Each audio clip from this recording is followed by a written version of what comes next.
How you going, everyone? Yeah, I'm Nick. You can call me two names. In Western law, it's Nicholas, and my Yanyuwa and Garawa law is Milyari. I grew up out of Borroloola. It's about 600 k's southeast from Darwin. It's pretty out there in the middle of nowhere. Like the nearest traffic light is 600 kilometers away. I grew up on country, 30 k's out of town, and I had a great leader, my grandfather, Didi Almaparo. He was a leader for our people. And also my father, who is a GP doctor and one of the greatest doctors in the Northern Territory. So I had two great teachers teaching me about, life in this world coming up. And I learned on my Aboriginal side, same time with my very smart father teaching me all the other side.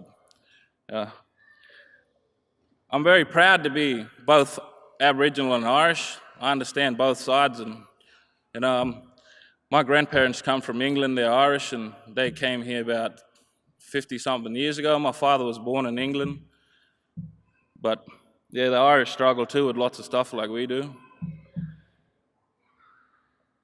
I worried a lot about country as a kid, watching and seeing and learning a lot of culture from Borroloola and that Yanyuwa law, saltwater law. I'm a Murrumbidgee, Li-Anthawirriyarra people. I'm a dugong hunter from the sea country. And I watch over my country. Jungai means care and protector. That's a police of that country in our law. So I'm a young police officer and I'm following up on our law and watching.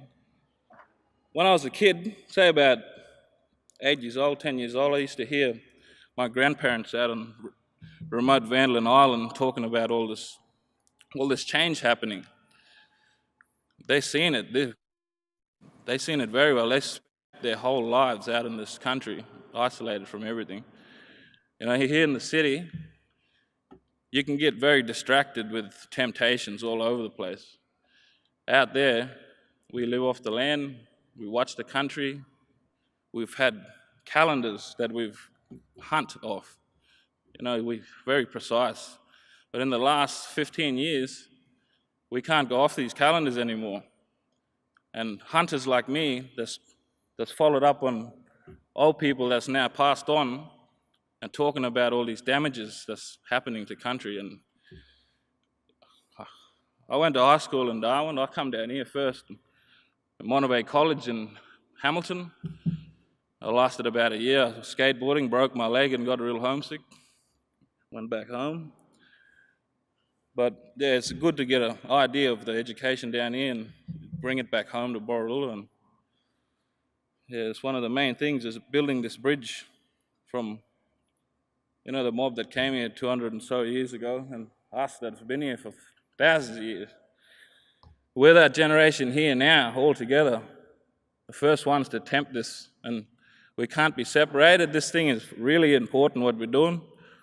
I come 1,000 kilometres up from Borroloola to Darwin, and then fly on a plane all the way down here, along with my nephew and my brother over there, Sean and Scotty.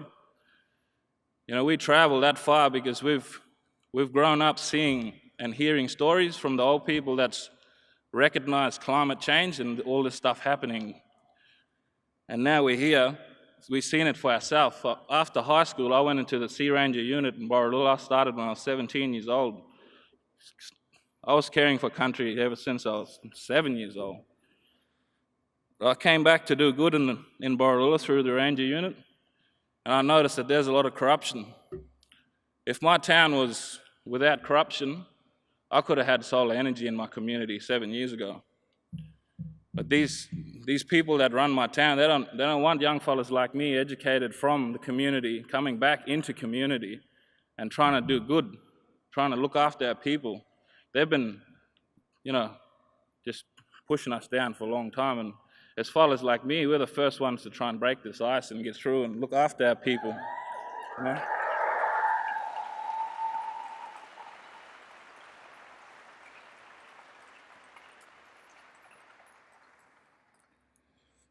While I was with the Sea Ranger unit, we done some water and mud sampling for MacArthur River Mine. It's the biggest lead and zinc mine on the planet, and it's in our backyard. We're one of the poorest towns in the territory, but we got the biggest mine in the world for lead and zinc. I don't know how that makes sense, but it's our country they're digging there. They're constantly taking lead ore just to the port. It's about 80 kilometres from the mine. They've diverted 5 kilometres of this river that runs down to Yanyuwa country. There's like, if there was no river there, the Yanyuwa mob on the bottom, we wouldn't worry too much about what's going on up there, because that's them people. We can't talk for that country. But because there's a river there going straight through and coming into our country, there's great pollution happening out there. The work I've done with the Sea Ranger unit, I've seen evidence come back from the university for water and mud sampling that I went and done. Crocodile infested, tiger shark infested water, yeah, I'd dive in there because I'm worried about my country. Got all that sampling back, and when I seen it, I felt really sick in the stomach. It's bad. There's pollution happening out there on a very big scale, and we need to do something about it. That's one of the reasons we come out of our community. We need a voice. A politician said to me last year, "Oh, you need a voice." Well, I was like, "Yeah, well, it's coming. We're going to keep this going. We're going to run with it. I'm not going to give up."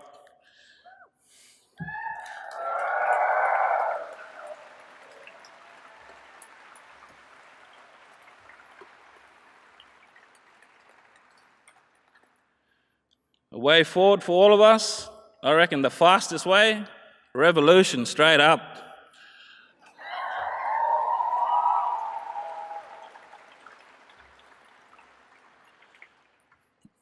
But them things aren't easy, and to do that, we need to go at it with everything we got, 100%. And it's like same time, we have to educate every single young we can, because you don't learn any of this stuff in school about, how bad coal is and how bad drilling for gas is and how bad fracking is. You got to go out and find out this information for yourself. But we can make it easier.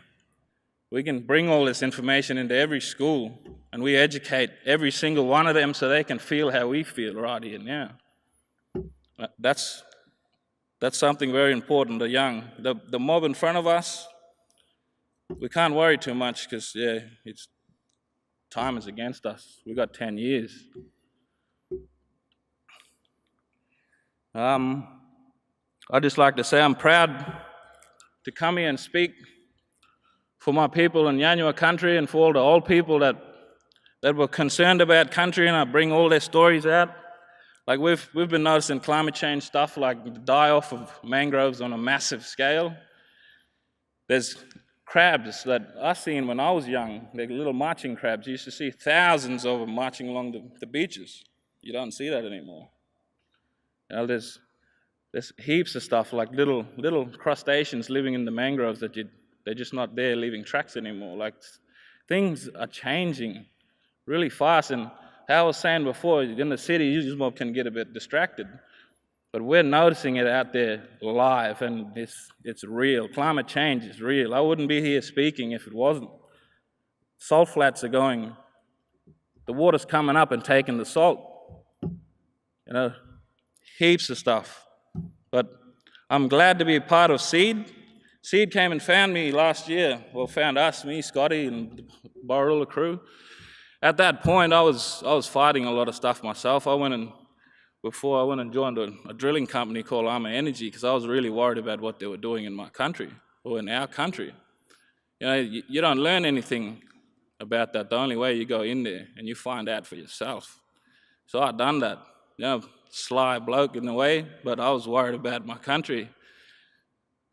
The geologists, I made them my best mates, and I made them teach me everything they could in this 6-month period about fracking. And then I hit them with the question, are you going to do fracking here? And they said, no. If fracking happens here, Nick, you have to stop it, because that's really bad. And these are geologists, drilling company geologists telling me that they know. They said if fracking was happening here now, I wouldn't be here. I'd be 2,000 kilometers away from the site. Fracking is really dangerous. So We got to block them. There's an inquiry coming up in NT in a week's time, I'm pretty sure. So we're going to keep going. We've been blocking them and following them all around the territory and telling them we don't want fracking everywhere. And I think it's really important we get out to every single community and explain in detail to these countrymen. It's hard to, like I can break it down in English and explain it to them in a way. I've got a lot of passion for helping countrymen understand this really difficult scientific stuff that's just harder than English. But yeah, I think that we need support out in the remote areas, like young fellas like me. If SEED didn't come along when they did, I probably would have been one of the young fellas that killed himself, honestly. You know, I feel that much pain and suffering and bullies around town breaking me down for years, 5 years, like chipping away. I was just too strong for them until, you know, one day I can't do this anymore. Just that Sea Ranger unit now, I just had to get out of it.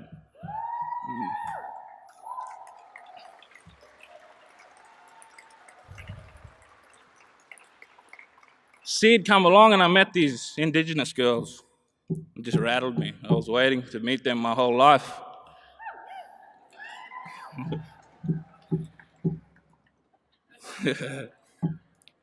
I'm so proud that we've been running with this now since last year, early last year, and me and Scotty, and we've been getting really good at doing speeches and talking and bringing out the truth and being the voice of our country. And SEED is just the greatest thing. I'm so happy. Like, without SEED, we'd have all of us here right now, like, all the Indigenous mob feeling the way I did. And, you know, I'm pretty sure there's a lot more like me out there that don't even know about what we're doing here. Like, yeah, I only found out 2 years ago about this whole climate action. I want to run with it and keep running with it. This is basically what I've been born to do. You know, every one of us here, we all feel it. Our ancestors, white or black, they're bringing us here together to do this together because it's our last chance.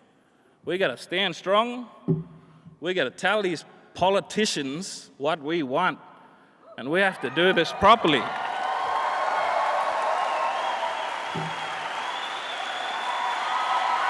Ladies and gentlemen, Nicholas Fitzpatrick. Woo.